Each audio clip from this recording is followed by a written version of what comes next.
Have you ever wondered what it would be like to see a vision from God, like Balaam did in Numbers chapter 24? Let's delve into this intriguing chapter of the book of Numbers. Here we meet three primary characters: the prophet Balaam, King Balak of Moab, and the Israelites. This triad sets the stage for a tale of prophecy, obedience, and divine intervention. Balaam, a prophet of God, is not your typical biblical figure. He's a non-Israelite who has a direct line to God, something quite extraordinary in the context of the Old Testament narratives. King Balak, on the other hand, is a monarch with a looming problem. He sees the encroaching Israelites as a threat to his kingdom. And the Israelites, they're simply following God's command, oblivious to the storm brewing in Moab. Now Balak, desperate to protect his realm, seeks Balaam's prophetic prowess to curse the Israelites. But there's a catch. Balaam, despite his apparent allegiance to Balak, can only speak the words that God puts in his mouth. This puts him in a rather precarious position, a prophet caught between the demands of an earthly king and the commands of the heavenly king. And then comes the vision, a divine revelation that turns the tables. God does not allow Balaam to curse Israel. Instead, the prophet ends up blessing them, much to Balak's chagrin. It's a twist that emphasizes the power of God's will and the futility of opposing it.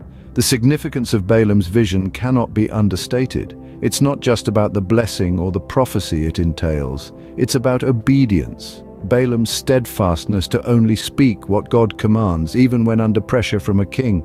This obedience to a higher authority, even in the face of potential peril, sets Balaam apart. So we see a conflicted prophet, pressured by a king, yet obedient to a higher authority. A fascinating start, isn't it, though? So what did Balaam see in his vision, and what implications did it have for the people of Israel? In his vision, Balaam sees a prophecy unfold, a prophecy that paints a vivid picture of Israel's rise to power.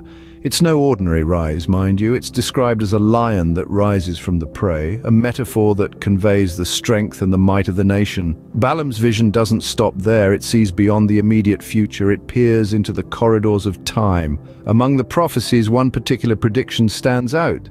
Balaam speaks of a star that would come out of Jacob, a scepter that would rise out of Israel. Now, this is more than just celestial poetry. Many interpret this prophecy as a reference to the Messiah, the Anointed One, Jesus Christ. It's a prediction that has echoed through history, reverberating across the millennia. But how did those present react to these prophecies? Let's talk about Balak first. He had brought Balaam to curse Israel, but instead Balaam blessed them, not once, but 4 times. You can imagine the shock, the disbelief on Balak's face. He rebukes Balaam for this, but Balaam reminds him that he can only speak what the Lord puts in his mouth. And what about Balaam? He was caught between a rock and a hard place. He was expected to curse, but he blessed. He was expected to condemn, but he prophesied prosperity and power. Balaam was no ordinary prophet. He was a man who, despite his initial resistance, chose to follow the divine instruction, even if it meant going against the king's command. Imagine being Balaam, delivering a message that was the exact opposite of what you were asked for. Quite a position to be in, wouldn't you agree? Now we've heard the prophecies, but what can we learn from this intriguing chapter? The book of Numbers, chapter 24, is a treasure trove of lessons and insights. One of the dominant themes that echo through the verses is obedience. Balaam, despite being sought to curse Israel, obediently conveys the blessings that God puts in his mouth, even in the face of Balak's ire and disappointment. This steadfast adherence to God's command, regardless of personal consequence, is a profound lesson in obedience. Balaam's prophecies, too, are not standalone incidents. They are pieces of a larger narrative that weaves through the entire Bible. The prophecies of a star and scepter rising out of Israel, for instance, foreshadow the coming of a ruler who will hold dominion. This ruler is later revealed in the New Testament as Jesus Christ. Thus, Numbers 24 serves as a bridge, connecting the Old and New Testaments and highlighting the continuity of God's plan. Then there's the theme of prophecy itself. Balaam's visions underscore the importance of prophecy as a communication tool between God and his people.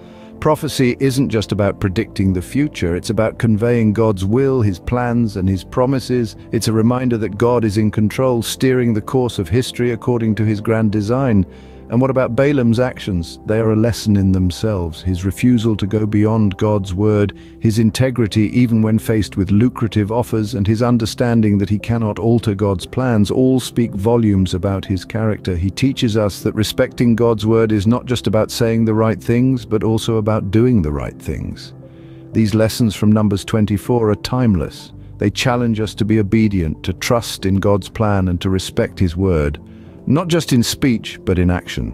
They remind us that God's word is unchanging, his plan is perfect, and his promises are sure.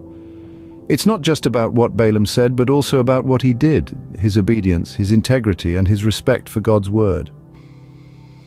Are you ready for the next chapter? Just click here to go straight to it.